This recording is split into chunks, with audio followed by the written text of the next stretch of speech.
Hello, I'm Zoran, and today I'm going to be teaching you the very basics of Dota 2's Source Filmmaker. To start with, we're just going to be making a poster. I'm going to go through all of the basics of using Source Filmmaker, or at least the very basics. And from other videos, you'll learn how to put an animation together and maybe do just some general, more advanced stuff that you won't be learning in this one. So if you want to learn how to animate a full scene, this won't be the video. But if you wanted to just, how to make a poster, it should be good. So to start with, we're going to right-click Dota, and we're going to click Properties. And then we're going to go to DLC. And you'll see that the Workshop Tools DLC is installed. If it's not for you, then just tick here and it should install it. And then once that's done, you can launch Dota and launch Dota 2 Tools. You'll get this menu here. You'll want to create a new add-on. You can name it whatever the hell you like. And then find it here and launch Tools. This will launch the Dota client, and once that's done, you'll get this menu. And you can mess around with this if you really want. It's not going to do any damage, but what we want here is the open source filmmaker tool. And then we're going to create a session. Doesn't matter what it's called, doesn't matter the frame rate, we're just doing a poster. And we have an empty session. Wow. So let's go over the very basics of what you see. We have the primary viewport. This is where you're going to be spending a lot of your work, a lot of your time. It's where you're going to see the progress and how you're going to move stuff around. You have the sliders here. There's going to be some that appear here when you click on a model. These are going to be used for adjusting certain values that aren't models, basically. They're more like flexes or other settings like brightness or camera settings. In here, we've got the animation set editor. And this will be where you create models, cameras, lights, stuff like that. We've got the secondary viewport where you can set up a different camera so you can get a different angle on something that you're working at. And also we have the timeline down here. We have the timeline has the clip editor, the motion editor, and the graph editor. Each of them has their own specific things, but today we're just going to be primarily working in the motion editor. So to start with, let's click that. You'll see it's green. You don't need to know what it does right now. It's all fine. Chill. So to start with, after that, right click the primary viewport and do set session map and then Dota vmap. You can try other maps. I don't know if they work, but for now we're just going to be sticking with the Dota map and then accept. Ta-da, it's the map. So we have this button down here, chooses the camera. We're going to switch to the work camera. And we're going to right click the center of the viewport, and moving the mouse, we can move the camera around. And with WASD, we can move it as if it was like a first person game. And then Z and X, move it up and down. And then holding down Shift while doing any of these will make it much faster. So we're just going to put the camera around about the radiant base, let's say here. We'll then right click here, and we're going to create a new camera. And we're going to drag that into the viewport. And for some reason it's back there. But we're going to bring it back to over here. Same controls as the work camera. It should be all good.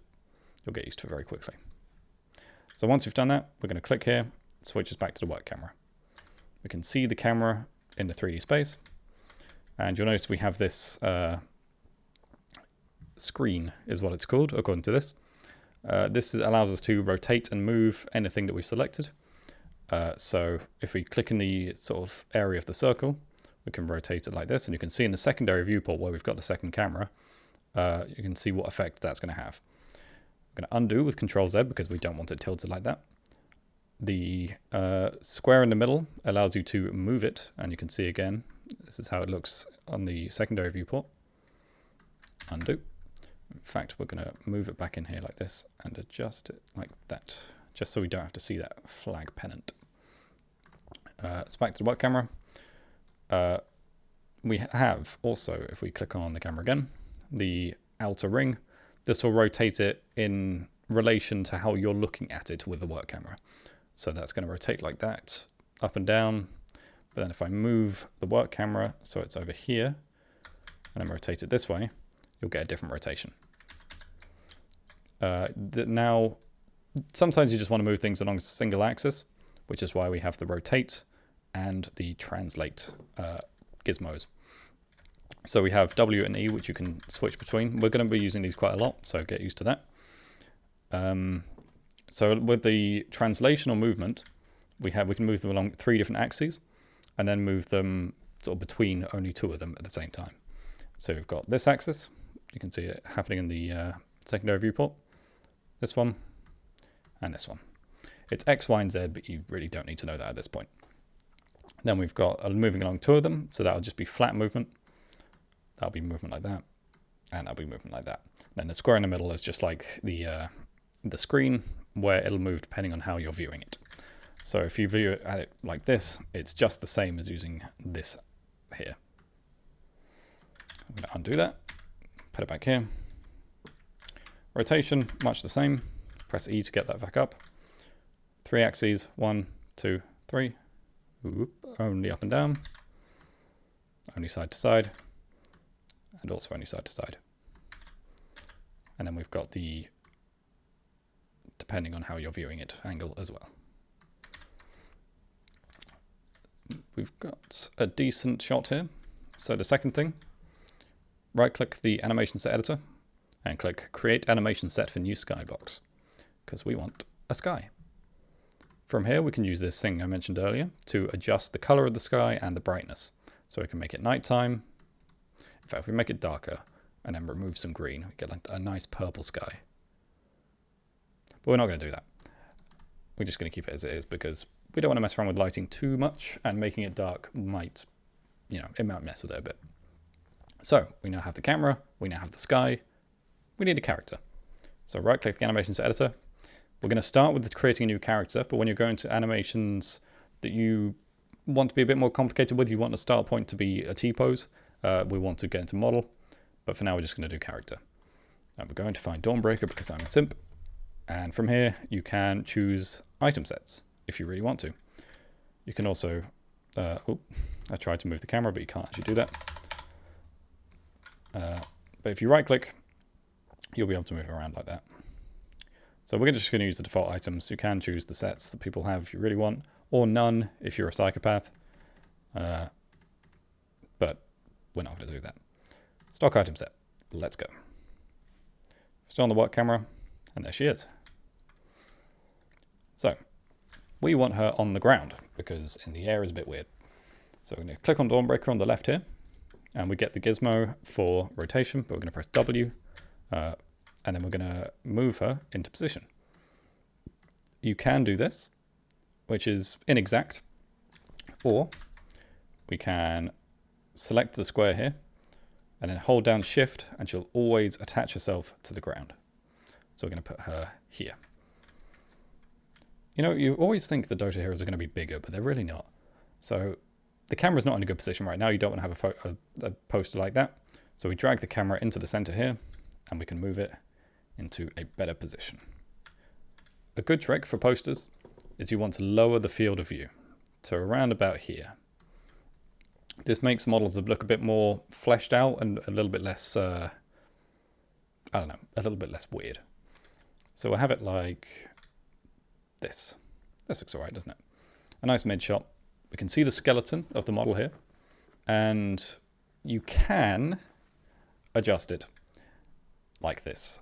You select a bone just by left clicking on it, and then you want to rotate it if it's like this.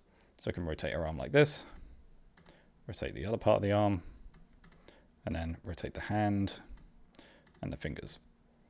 But we want to make it a little bit easier on ourselves. So I'm going to right click Dawnbreaker. We're going to go to Rig, and then Auto Attach Rigs. What this does is it means that, actually before I show you that, undo the rig.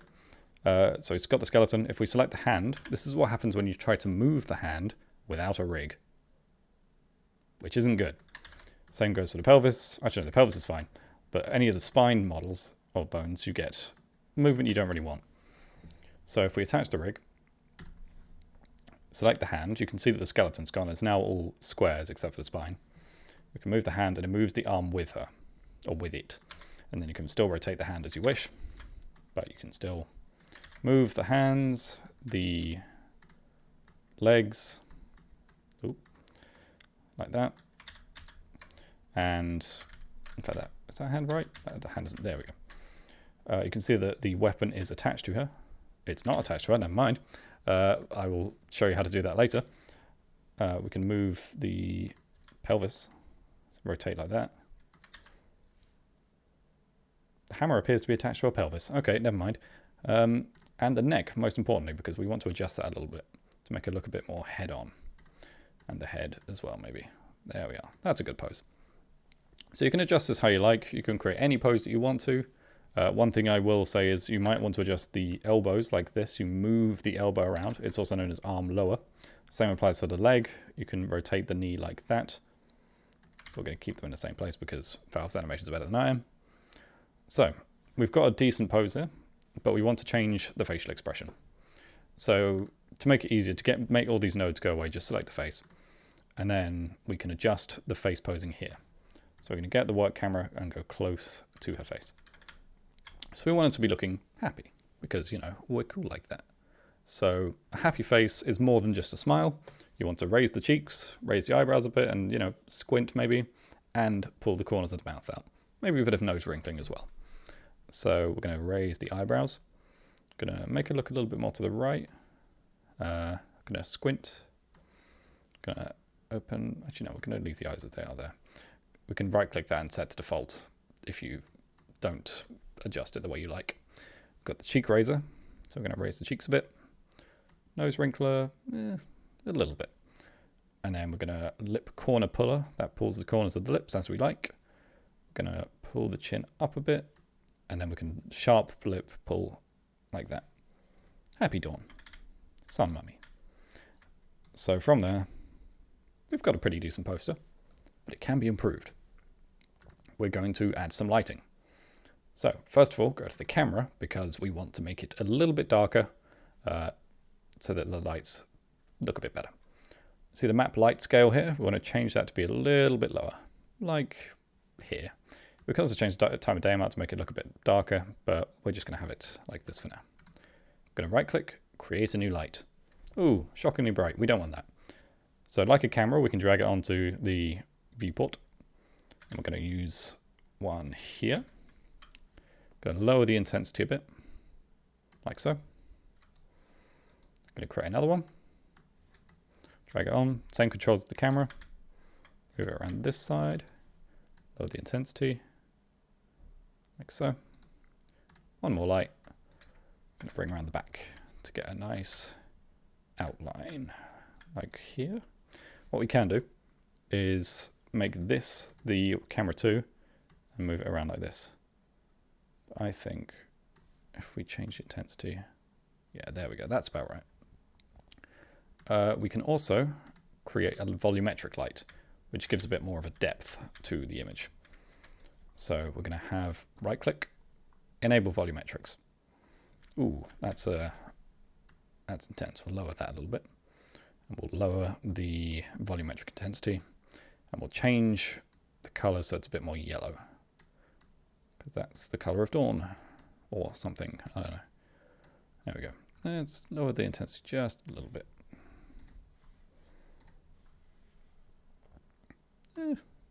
Yeah, there we go. That's about right. Right, so once that's done, we want to adjust the depth of field. So go to the camera, and we will put the focal distance so that this square you see here goes into the model, like so. Round about there. And then we change the aperture to blur the background. You can't see that happening right now, but if we go to the clip editor, you can see that it's blurred. And that's a decent first poster. It's nothing special, you haven't done really any animation of sorts, but you've learned how to use the basics of Source Filmmaker.